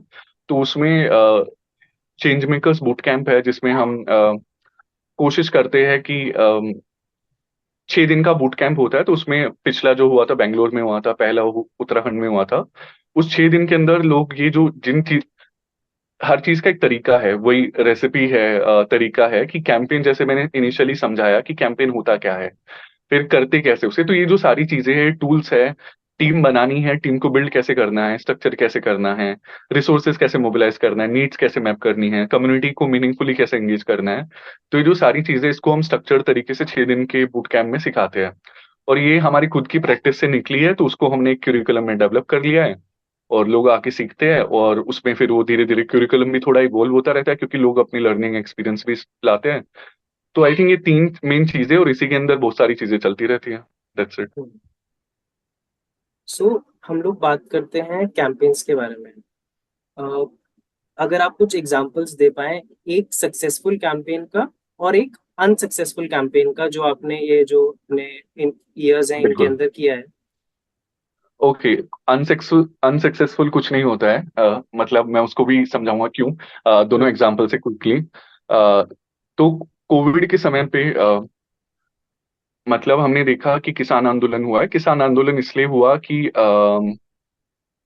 3 ऐसे बिल्स लाए गए थे, ऐसी पॉलिसीज प्रपोज की गई थी, रखी गई थी पब्लिक डोमेन में, कि ये पॉलिसीज बनेंगी। तो फार्मर्स को उसका जो पॉलिसी के जो प्रपोज पॉलिसी है वो समझ नहीं आ रही थी, वो पसंद नहीं आ रही थी, तो उन्होंने एजिटेशन किया। तो ऐसे ही उसी समय पे और भी चीजें हो रही थी समाज में। ऐसे ही कुछ प्रपोजल लाए गए थे इन्वायरमेंट के लिए, इन्वायरमेंटल पॉलिसी में।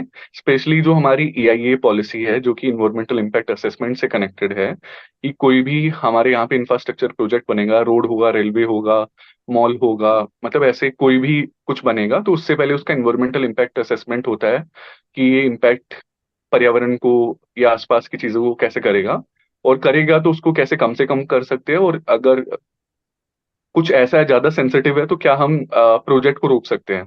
तो उसमें कुछ बदलाव किए गए थे। बदलाव ये थे कि अभी ये होता है पुरानी पॉलिसी में कि आप क्लियरेंस पहले लेना होता है, नई पॉलिसी में बोला कि आप पहले प्रोजेक्ट शुरू कर सकते हैं, क्लियरेंस बाद में ले सकते हैं।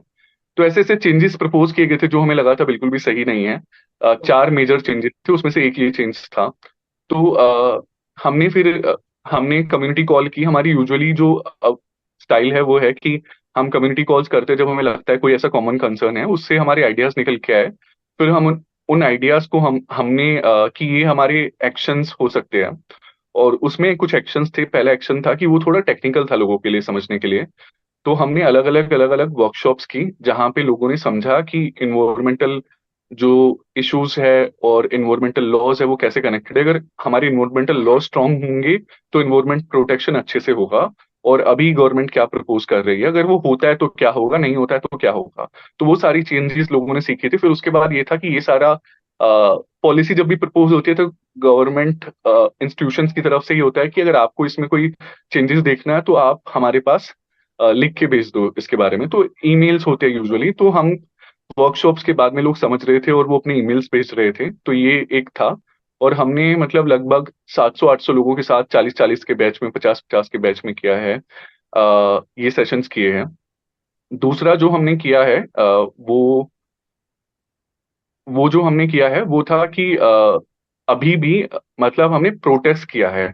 प्रोटेस्ट क्या कि जो पोल्यूशन कंट्रोल बोर्ड से अलग अलग जगह पे जिनकी जिम्मेदारी थी इस पूरी में, वही पावर मैपिंग की जो बात है, या मिनिस्ट्री है, इन्वायरमेंट मिनिस्ट्री है। तो अलग अलग 7-8 शहरों में जहाँ पे उस समय पे हमारी कम्युनिटी थी, जो कि दिल्ली है, जयपुर है, नई हाथी है, कोलकाता है, असम में कुछ जगह है, विशाखापट्टनम है, ग्वालियर है, फरीदाबाद है, मुरादाबाद है। तो ये सारी जो जगह है 7-8-10 शहरों में, इन सभी जगह पे अलग अलग दिन पे, हर हफ्ते में, हर तीसरे चौथे दिन प्रोटेस्ट हो रहे हैं। प्रोटेस्ट का काम ये था कि एक तो विजिबिलिटी लाना उस पे, और वो हमारा मैसेज उन तक पहुंच रहा है नहीं पहुंच रहा है। डिजिटली तो पहुंच रहा है मेल्स के through, but what are the other ways. और इससे मीडिया भी मोबिलाइज हो रही थी इन सभी प्रोटेस्ट से। वाइस जैसी जगह पे हमारे आर्टिकल्स आ रहे थे, तो वो सब हो रहा था, तो उससे टेंशन मिल रही थी। काफी सेलिब्रिटीज भी शेयर कर रहे थे इन सब चीजों को।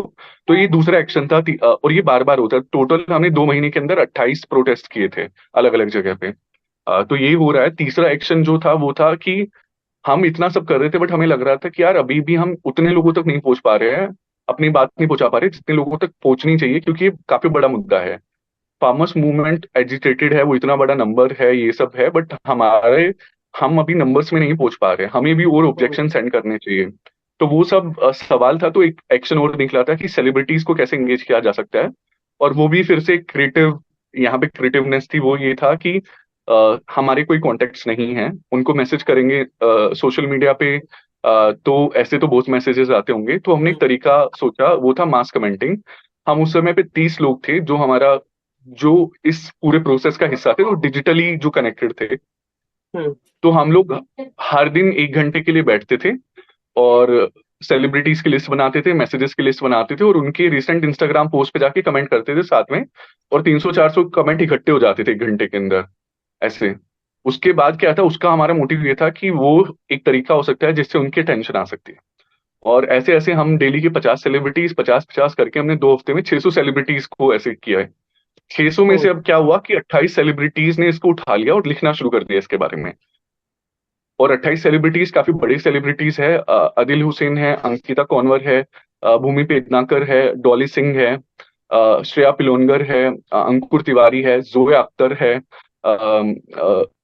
विजय Varma who's actor with Ranveer Singh in गली गली गली बॉय। तो ये सारी जो है, ये सभी सेलिब्रिटीज ने, गीतिका विद्या है, इन सभी ने लिखना इस पे शुरू कर दिया। स्नेहा खानवालकर है, कंपोजर ऑफ गैंग्स ऑफ हम्म। वासेपुर। तो इन्होंने लिखना शुरू कर दिया। और उस लिखने की वजह से क्या है कि वो जो स्पाइक था वो आने लगा और ज्यादा ईमेल्स जाने लगे। और तो ये इसके अलावा भी कुछ और एक्शन थे जिसपे मैं नहीं जा रहा हूँ, तो और भी कुछ लोग हैं जो इस पे काम कर रहे थे, जैसे वेबसाइट थी और किसी ने डिजाइन की थी जिसके थ्रू आसानी से ईमेल चले जाए। तो there are also other groups, मतलब जो इस पे काम कर रहे थे, अदर यूथ ग्रुप्स एंड बाकी group across the country. And together we all were able to send 11 lakh objections. And 11 lakh objections उसके बाद में, मतलब पता लगा कि उसके बाद में गवर्नमेंट, मतलब गवर्नमेंट कोर्ट में देखा गया कि इतने सारे ऑब्जेक्शंस हैं। जब गवर्नमेंट से सवाल पूछे गए, ministry of environment forest and climate change से, हम्म। तो उनके पास जवाब नहीं थे और फिर वो पॉलिसी वहीं पे रुक गई। तो this was the one of the successful campaign कि people have concern about something, if they come together, they they do the sustained, वो जो मैंने बोला था पहले, सस्टेन्ड एंगेजमेंट, तो थिंग्स आर पॉसिबल। हमने एक प्रोटेस्ट नहीं किया, हमने 28 प्रोटेस्ट किए। हमने बहुत सारे सेलिब्रिटीज को रीच आउट किया, हम ईमेल्स भेजते रहे। ये नहीं था कि एक बार भेज दिया तुम भी भेज दो, और ऑर्गेनाइज तरीके से। तो आई थिंक ये कैंपेन है। दूसरा, अब अनसक्सेसफुल का मैं सक्सेस वाला पार्ट बताता हूँ। अनसक्सेसफुल में अभी मतलब काफी बार अभी सिक्किम में फ्लड्स आई थी, उसके बाद हमने कैंपेन किया था, क्योंकि वो हमारे पास प्लानिंग का विंडो नहीं था, चीजें नहीं हो पाई थी। हमने एक प्रेस कॉन्फ्रेंस रखी थी ऑनलाइन, उसमें उतने लोग नहीं आए थे जितने आने चाहिए थे। तो ये सब हुआ था, हम वैसा नहीं कर पाए थे जैसा एक्सपेक्टेड था। और क्योंकि कई बार कॉन्टेक्स्ट होते हैं कि उसका एक कोई कॉन्टेक्स्ट है, परिप्रेक्ष्य है कि वो किस उसमें हो रहा है, तो काफी बार वो नहीं होता है। एक काफी, अगर उसको बोलना है कि हम वैसा नहीं कर पाए थे जैसा करना था, हुआ है भोपाल गैस ट्रेजेडी पे हम पिछले 2 साल से काम कर रहे हैं। उसकी जो एनिवर्सरी आती है वो दिसंबर में आती है। उस समय पे एक दूसरी हम्म। चीज आती है जिससे पिछली, मतलब इस साल हमने अच्छी प्लानिंग की थी, पिछली बार हमारी इतनी खासी अच्छी प्लानिंग नहीं थी। काफी अच्छी प्लानिंग होते हुए भी, एक्शंस होते हुए भी, सब कुछ होते हुए भी, क्योंकि ये वो समय होता है जो हमारे कम्युनिटी मेंबर्स का एग्जाम का समय होता है, तो वो अवेलेबल ही नहीं है, पार्टिसिपेट कौन हम्म। करेगा। तो वो जो, क्योंकि हमारा कॉन्टेक्स्ट ये है कि वो लोग हैं जो स्कूल्स में हैं, कॉलेजेस में हैं, तो वो उस समय पे पार्टिसिपेट नहीं कर सकते जब उनका एकेडमिक कमिटमेंट चल रही है। तो उस समय पे कोई कैंपेन, शायद अभी हम सोच रहे हैं कि हमारी उस समय पे क्या स्ट्रेटेजीज हो सकती है। तो वो फिर वो नए कुछ आइडियाज को जन्म देगा। बट वो, अब इन इनसे भी होता क्या है कि इन कैंपेन्स में, एक तो आप कैंपेन, मतलब कैंपेन से है ना, कई, मतलब जैसे एक तीर से तीन शिकार टाइप, तो ऐसी कैंपेन से भी अलग अलग चीजें हो रही है। एक तो आप मुद्दे पे तो काम करते ही हो, उसका जो इन्फ्लुएंस क्रिएट करते हो। दूसरा है कि इसमें लीडर्स बनते हैं। लीडर्स व्हाट आई मीन, किसी के लिए, जो मैंने एआईए कैंपेन बताया, हमारे एक टीम मेंबर है जैसे सृजनी है, who is also one of the co founder of youth for climate India. तो शी स्टडिंग अभी ऑक्सफोर्ड में, यूनिवर्सिटी ऑफ ऑक्सफोर्ड। तो उसका वो पहला ऐसा कैंपेन था जहां पे उसने चीजें खुद से डिजाइन की थी। तो उसकी वो जो जर्नी थी लीडरशिप की, उसमें उसका एक कंट्रीब्यूशन रहा है। उसके बाद उसको बेटर चीजें समझ में आई हैं। तो मतलब लीडरशिप की जर्नी को हम 5 पार्ट में डिवाइड करते हैं, और वो उनकी लीडरशिप जर्नी में हेल्प करते हैं कैंपेन्स। जो उन्होंने पिछले कैंपेन में किया था, वो लर्निंग्स अगले कैंपेन में भी लेके जाते हैं वही लोग जो पार्टिसिपेट थे।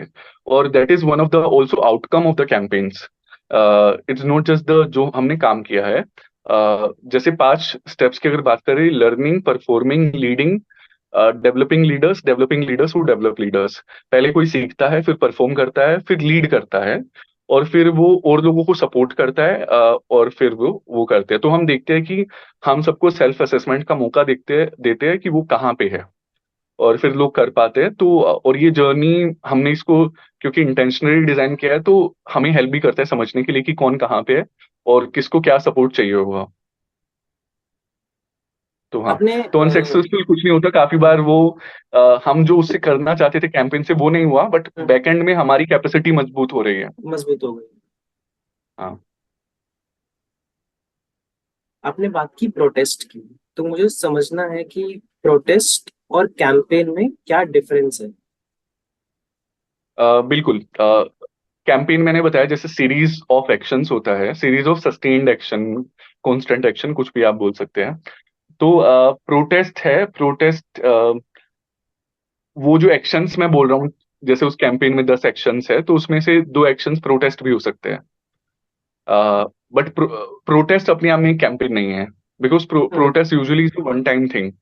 कि आपने एक प्रोटेस्ट किया, वो बार बार चल गया तो ठीक है, बट वो भी खाली एक पूरा कैंपेन नहीं हो सकता है, क्योंकि उसमें आप और भी चीजें करते हो बीच बीच में।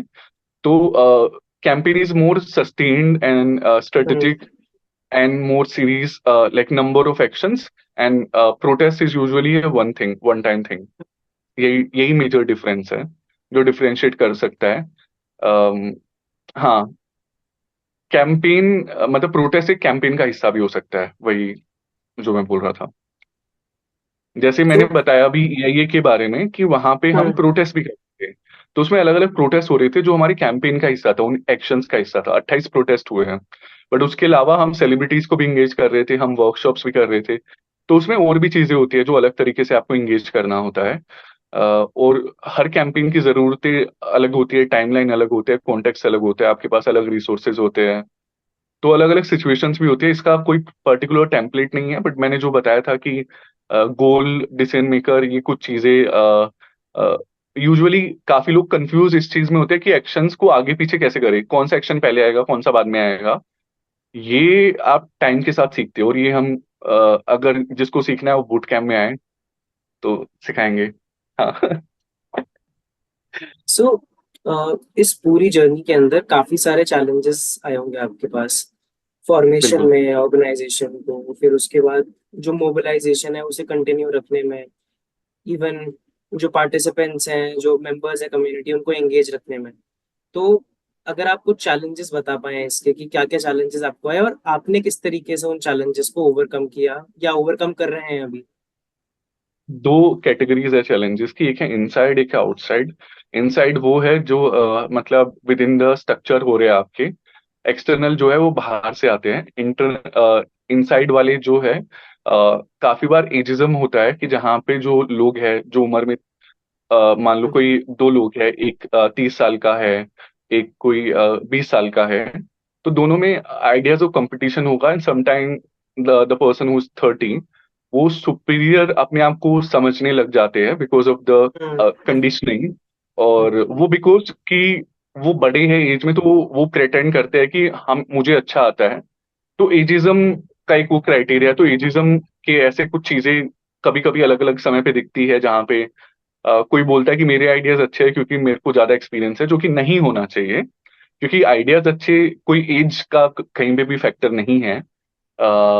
दूसरा है सेक्सिज्म, कह सकते हैं. सेक्सिज्म में वे कि काफी बार मतलब काफी लोग, बिकॉज जो जेंडर माइनॉरिटीज है, दे डोंट फील सेफ. और वो ऐसा नहीं है कि, and it is of two things, because of their past experiences, definitely the fears they have. uh, तो वो है, या your communities are also in the same space, so how they are interacting with each other. मतलब are there any norms which you are setting, are they just like haywire.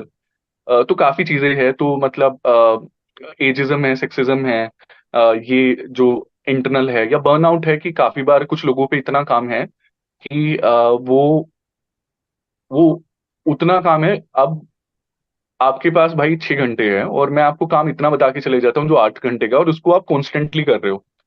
आप तो अपनी पूरी मेहनत कर रहे हो, अपनी जी जान लगा रखी है, बट आपके पास काम ही इतना है कि ओवरलोड इतना है कि आप नहीं कर पाओगे. तो हम्म. बर्नआउट एक है.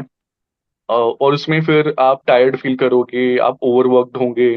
तो बर्नआउट भी एक इंटरनल इनसाइड वो है, जिसके हमने, मतलब इन सारी चीजों के हमने इन सभी चैलेंजेस को मैप किया है, उनके तरीके निकाले हैं.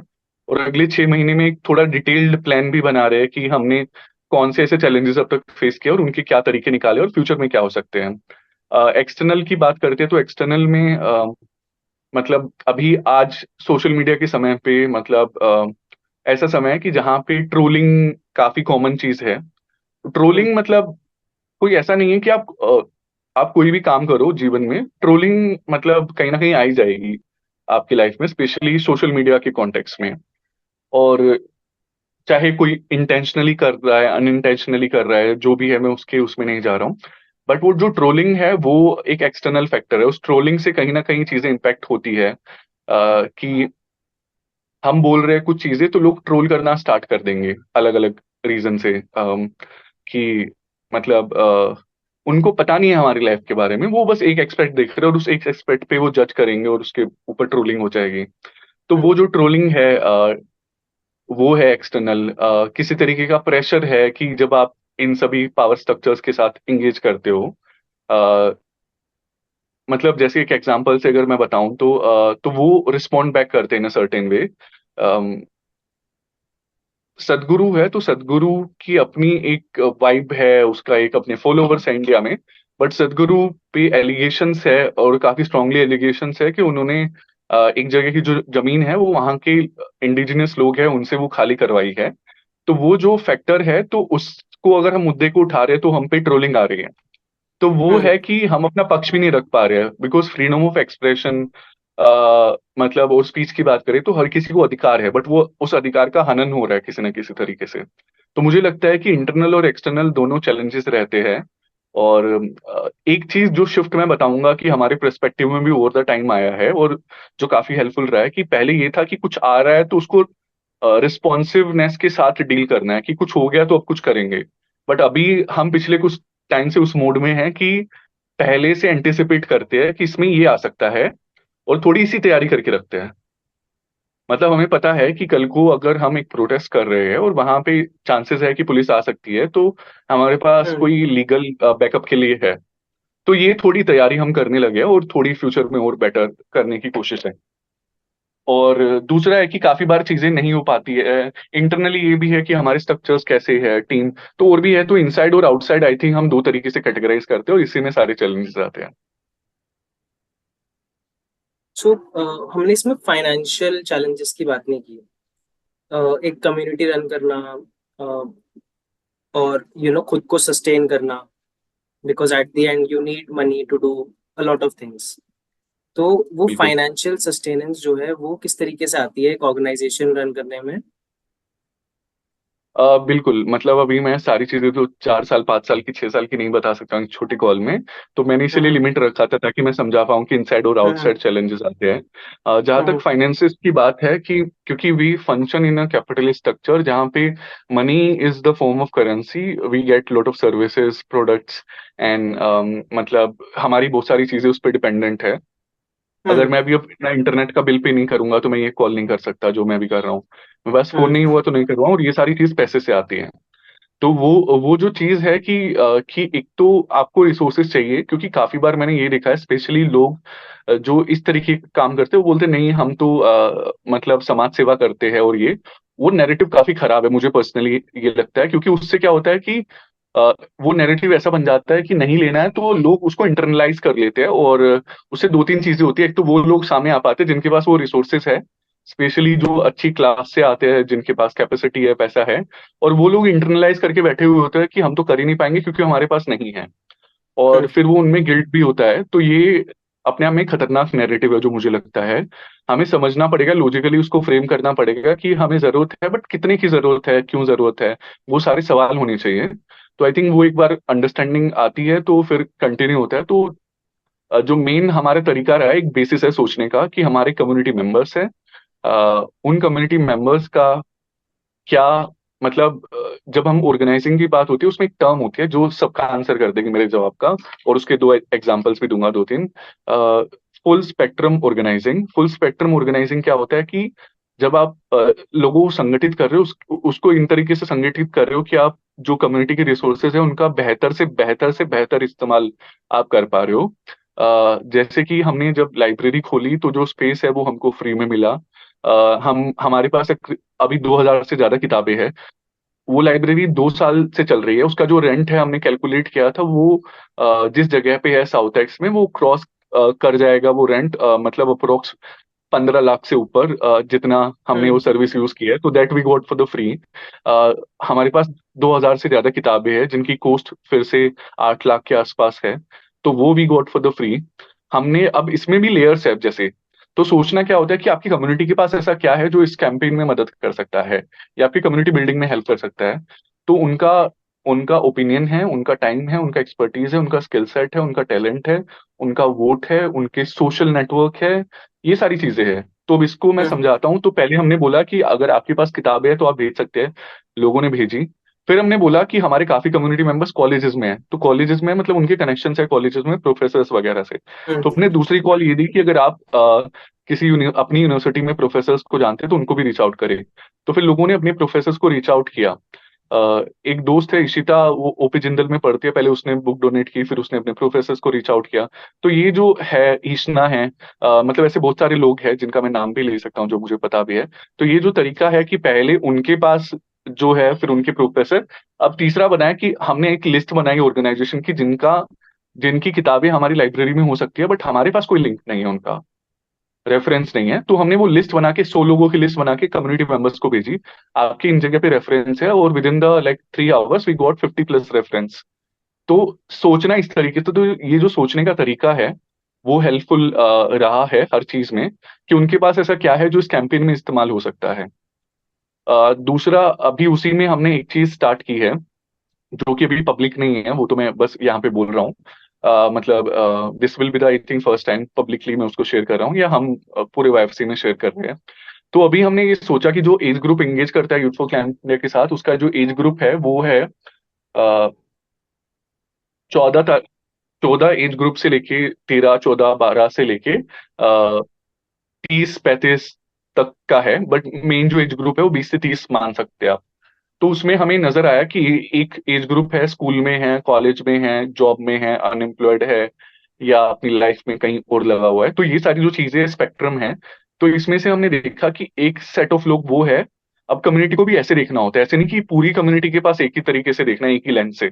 तो हमने सोचा कि कम्युनिटी में ऐसे लोग हैं जिनके पास एक रेगुलर इनकम है, तो क्या हम उनसे कोई रेगुलर कंट्रीब्यूशन डिमांड कर सकते हैं, या मांग सकते हैं, या पूछ सकते हैं। तो हमें समझ में आया कि जो लोग जिनके पास रेगुलर जॉब्स है या कोई इनकम है, सोर्स ऑफ इनकम, उनको आइडेंटिफाई करना आसान है हमारे लिए कि कौन है। तो हमने सोचा कि एक कैंपेन करते हैं जिसका ये होगा कि they have to donate 1% of their salary और income to YFC every month. तो ये कैंपेन हमने टेस्ट आउट किया with 30 people, and there are like out of 30 people, there are like close to 20 people, 19 or 18 people who are donating 1% of their salary to IFC every month for the past 6 months। तो ये हमने test किया था, और उसके बाद अभी इसको पब्लिक ले जाएंगे अगले 1.5 महीने में। सो दैट इज आवर वो। और इसको इतनी बड़ी कम्युनिटी है, तो हम हमेशा कि अगर मान लो हमारी 5-10% भी, 15% कम्युनिटी मेंबर्स भी देने लग जाए, तो मतलब हो गया सॉर्टेड ऐसे रेगुलर। और अभी जैसे हाँ, तो ये मतलब ये कुछ तरीके हैं जो मैं समझा रहा हूँ, बट उसका बेसिस ये है सोचने का कि फुल स्पेक्ट्रम ऑर्गेनाइजिंग कम्युनिटी के जो रिसोर्सेज है उसको आप बेहतर से बेहतर तरीके से कैसे इस्तेमाल करो।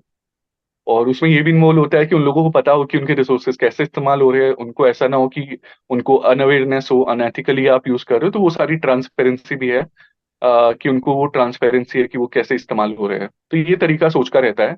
उसके अलावा हम जो टीम के लोग हैं उनको सपोर्ट के लिए कुछ फेलोशिप्स निकला है, उसमें अप्लाई करवा दिया। मतलब ऐसे तो वो सब सपोर्ट सिस्टम है। जैसे अभी एक कैंपेन इंक्यूबेटर निकला था एक जगह से, तो उसमें वो ट्रेनिंग भी मिलेगी, प्लस कुछ पैसा हर महीने भी मिलेगा। तो वो उतना नहीं होता है, बट वो इतना होता है कि थोड़ा बहुत काम चल जाएगा, मतलब ऐसे। तो आई थिंक वो जो सपोर्ट प्रोग्राम्स भी होते हैं वो भी हेल्पफुल है। और ये जो कम्युनिटी मोबिलाइजेशन है ये तो मतलब परफेक्ट है। सो आप मेंशन किया आपने कि एक लाइब्रेरी है जो फंक्शन करती है आप ही की ऑर्गेनाइजेशन के अंडर। तो थोड़ा ये बताइए कि नीड क्या थी लाइब्रेरी की, why is it important to have a library specifically for climate. अभी हम जिस तरीके से देख रहे हैं कि जो क्लाइमेट का मुद्दा है वो काफी बड़ा मुद्दा है। India is fifth vulnerable country to the climate change. और वो किसी भी जगह की ले लो, मतलब अभी आप चाहे कोस्टल रीजन ले लो जहाँ पे सी लेवल राइज हो रहा है, जहाँ पे कोस्टल रीजन की अपनी एक तरीके की समस्याएं हैं। सी लेवल राइज हो रहा है तो गांव खत्म हो रहे हैं, इरोजन हो रहा है, अ, लोगों की फसलें बर्बाद हो रही है, लोगों का लाइफस्टाइल चेंज हो रहा है। जितनी मछलियां वो पकड़ते थे शायद उतनी नहीं पकड़ पा रहे, अगर लाइवलीहुड की बात करें, जो उनका लाइवलीहुड पैटर्न था वो बदल रहा है, रहने का तरीका बदल रहा है। या वो लोग माइग्रेट कर रहे हैं क्योंकि पानी इतना है, या उनके गांव डूब गए हैं, उड़ीसा की बात करें, या कहीं की कोस्टल लाइन की पूरी बात करें नीचे की। अगर हिमालय रीजन की बात करें ऊपर चले जाए, तो हिमालय की अलग है कि लैंडस्लाइड्स इतने हो रहे हैं, फ्लडिंग इतनी आ रही है। तो उनका एक पैटर्न है, एक तरीका है। जोशीमठ में जो हुआ, सिक्किम में जो हुआ, हिमाचल में जो होता रहता है। तो ये सारे एक तरीके हैं, पैटर्न है। तो वो जो शहरों की हम बात ले ले, शहरों की गंभीर इस समय पे देखो, 50% कौन सोचता था कि इतना भी टेम्परेचर, हमें लगता था 40 एक लिमिट होगा। बट इतने ही हमारी लाइफ टाइम में हमने मतलब 35 से 50 देख लिया है। तो वो जो है कि वो कितनी स्पीड से चीजें हो रही है, तो वो एक तो जो ऑलरेडी अर्जेंसी है, प्लस वो इंटेंसिटी है वो भी बढ़ती जा रही है, और वो बढ़ रही है और वो दिख भी रही है, विजिबल है। अब मतलब वो वाला समय नहीं है जब कि ये तो मतलब क्लाइमेट से रिलेटेड नहीं है, तो लिंकेजेस भी हो रहे हैं अलग अलग चीजों के। तो वो जब पब्लिक कॉन्शियसनेस बिल्ड हो रही है या होनी चाहिए, तो वो एक जरूरत अपने आप में है। दूसरा है कि जो यंग लोग हैं, जो युवा लोग हैं, उनका एक इंटरेस्ट डेवलप हो रहा है।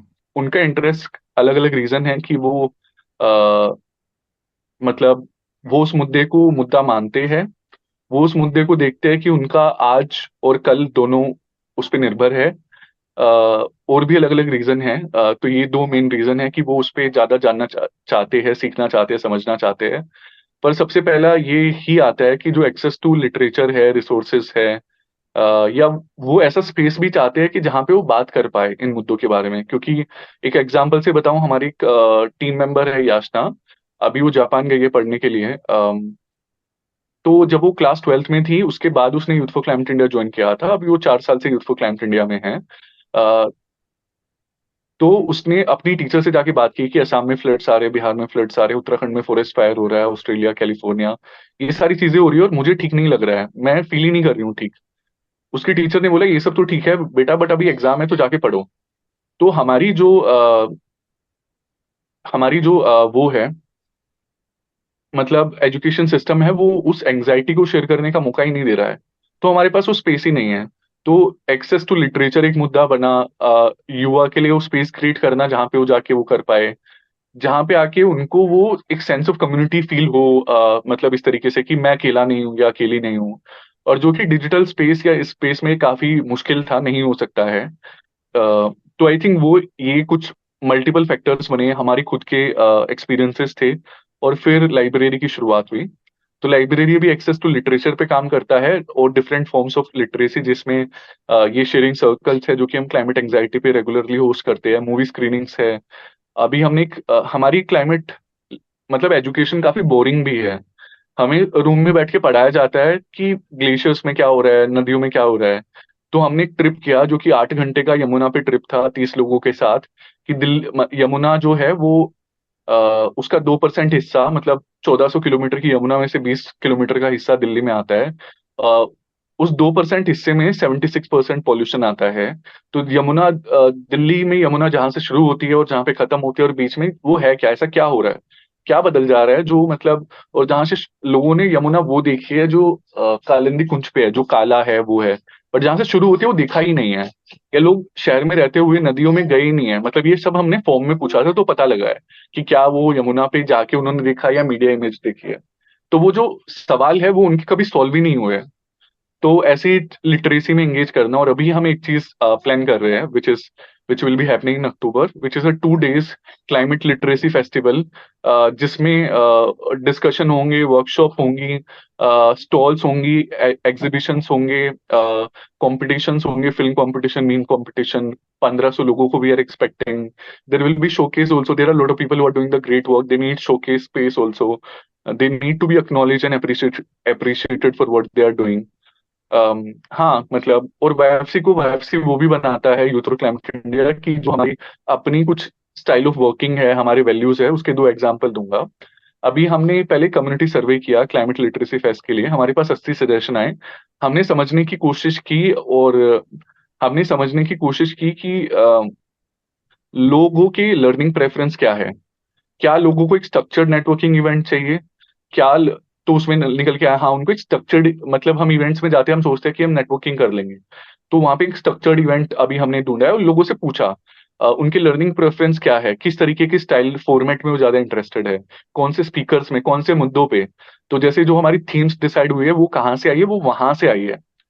Climate extreme weather event, climate adaptation and mitigation, climate education, intersectionality and climate change. तो वो जो हमारी ये जो स्टाइल ऑफ वर्किंग है, आई थिंक वो काफी इम्पोर्टेंट है। जो हमें हम बनाता है, जो हम है, वो है। दूसरा है कि अभी अभी हम देख रहे हैं कि पैलेस्टीन और इसराइल के बीच में युद्ध चल रहा है। और अभी हमने हमारी वेबसाइट डाउन है, और वेबसाइट डाउन है जो कि नहीं रहनी चाहिए, क्योंकि काफी लोग इन्फॉर्मेशन एक्सेस करना चाहते हैं। बट हमारी वेबसाइट इसलिए डाउन हो रही है जिसपे हम अभी दोबारा रीडिजाइन करवा रहे हैं, क्योंकि वो एक ऐसी कंपनी द्वारा खरीदी गई थी जो इसराइल बेस्ड है। तो हम मतलब जो हमारी वैल्यूज है कि अगर हम उसको सपोर्ट नहीं करते तो हम अपने पैसे से भी उसको सपोर्ट ना करें। तो ये जो सारी वैल्यूज है, आई थिंक ये हमें अलग भी बनाती है। और क्योंकि अब वही वो कल्चर है जो मैंने बात की थी, जो चौथी चीज है डीएनए में, वो जरूरी है कि आपका वो कल्चर क्या है जो आपको अलग बनाएगा, लोग एंजॉय करेंगे। तो हाँ, यही है। सो लेट्स से किसी को आपकी जो लाइब्रेरी है वो एक्सेस करनी है, तो थोड़ा बता दीजिए कि वो लाइब्रेरी कहाँ पे है, किस तरीके से एक्सेस किया जा सकता है। लाइब्रेरी साउथ एक्स में है। लाइब्रेरी टीटीएस को खुलती है ट्यूसडे थर्सडे सैटरडे। बट अभी इतनी गर्मी हो रही है कि अभी लाइब्रेरी नहीं खुली हुई है। और हम तरीके फिगर आउट कर रहे हैं, क्योंकि वो लाइब्रेरी एक शेड स्पेस में है, तो उसकी एक टाइमिंग है 5 बजे। और यूजुअली आजकल दिन में बहुत गर्मी होती है, तो हम तरीके फिगर आउट कर रहे हैं कि क्लाइमेट लिटरेसी फेस्टिवल के बाद में, या हम एक साथ साथ ऑल्टरनेटिव स्पेस देख रहे हैं जो शाम को 9-10 बजे तक खुला रह सके। तो हम थोड़े प्रोसेस में हैं। बट आप इन सारी अपडेट्स को सबसे पहले तो आप इंस्टाग्राम पे अगर हो तो @क्लाइमेट जस्टिस लाइब्रेरी पे ढूंढ सकते हो, क्योंकि हम जो भी नई अपडेट होते हैं वहाँ पे हम करते रहते हैं। और हम तरीके भी ढूंढ रहे हैं, क्योंकि ये चैलेंजेस भी एक्सटर्नल चैलेंजेस है कि गर्मी इतनी है कि लोग नहीं आ पाएंगे, कैसे आएंगे इतनी गर्मी में लोग। तो वो सब चैलेंजेस है, तो अभी हम सोच रहे हैं कि क्या तरीके हो सकते हैं। बट साउथ एक्स में है, आप सर्च करोगे तो गूगल पे भी मिल जाएगा लोकेशन वगैरह। हाँ। तो काफी मजा आया आपके साथ बात करने में। सो आखिर में बस मैं ये पूछना चाहूंगा कि कोई अगर ऐसा सवाल था जो आप चाहते थे कि मैं पूछूं और आप आंसर करें उसको, तो क्या होगा, और फिर लास्ट में एक थोड़ा सा फीडबैक की जिससे मैं इम्प्रूव कर पाऊँ आगे वाले इंटरव्यूज के लिए। मुझे लगता है कि नहीं, कवर तो सब कुछ हो गया है। बट मुझे, क्योंकि मेरा जो काम रहा है, मुझे मतलब मैं स्पेशली बात करना चाहूंगा कि यंग लोगों के रोल के बारे में। बस मैं 2 लाइनें 3 लाइनें कि यंग लोगों ने इंटरनलाइज कर लिया है जो लोगों का, सोसाइटी का परसेप्शन है यंग लोगों को लेके। और उस परसेप्शन के बाद उनको लगता है कि वो चीजें नहीं कर सकते, या उनको फियर है चीजों को करने का। तो मुझे लगता है कि हमें समझना पड़ेगा कि वो प्रोसेस का हिस्सा है। तो दो, यंग लोग ये ना समझे, क्योंकि we can achieve anything, one of we have to believe in our self. और दूसरा है कि आई थिंक हम सपोर्ट सिस्टम्स बनाए एक दूसरे के लिए, जहाँ पे हम इन चीजों को डिस्कस कर पाए, हमारे फियर्स है, हमारे जो कंसर्न्स है, और हम सपोर्ट कर पाए एक दूसरे को जिस भी तरीके से हो सकता है मोरली। काफी बार मतलब काफी लोगों को फियर होता है कि यार मैं ये रोल इसलिए नहीं ले सकता हूँ क्योंकि शायद मैं अच्छा नहीं कर पाऊंगा। बट कर सकते हैं लोग, मतलब अगर उनके आसपास सपोर्ट सिस्टम हो तो आई थिंक वो यंग लोगों को जो समझना है, और उनके आसपास लोगों को, स्पेशली जो ओल्डर लोग हैं, कि वो यंग लोगों को और ज्यादा स्पेस दे, उनकी एक जिम्मेदारी बनती है। क्योंकि मतलब अगर कोई 50 साल का हो गया तो 10 साल और रहेगा, तो उनकी एक जनरेशनली एक जिम्मेदारी बन जाती है कि जो नेक्स्ट जनरेशन है उसके लिए स्पेस क्रिएट करे, जहाँ पे वो अपनी एजेंसी को एक्सप्लोर कर पाए। और उनका एक योगदान है। यंग लोग अपनी एजेंसी अपने हिसाब से तो ले ही सकते हैं, लेंगे और ले रहे हैं। बट साथ साथ में जो बाकी ऑर्गेनाइजेशंस है, या जो थोड़े एडल्ट है, उनकी भी एक जिम्मेदारी है। तो यही एक पॉइंट है। और फीडबैक मेरा यही है कि मतलब आई थिंक ठीक था कॉन्वर्सेशन। बट हम बीच में ऐसे मुझे नहीं पता वो कितना होगा कि ऐसा कुछ क्योंकि कॉन्वर्सेशन थोड़ा लंबा था, तो एक ब्रेक ले ले, ताकि वो रश ना हो, रिलैक्स्ड हो, कि बीच में कहीं एक ब्रेक आ गया। बस वही है, क्योंकि ताकि वो आपके लिए भी ठीक हो, मेरे लिए भी ठीक हो, हम छोटा ब्रेक भी ले हम्म। लें। हाँ, अ, ठीक है। हम अपने आप को बर्न आउट ना करें, हम्म। मतलब पानी वानी पी ले बीच में, गर्मी है क्योंकि। हाँ हाँ हाँ, बस यही है, और कुछ हाँ। तो नहीं है। और काफी बेहतर था, मतलब सवाल सारे अच्छे थे। थैंक यू विजय भाई फॉर गिविंग द टाइम।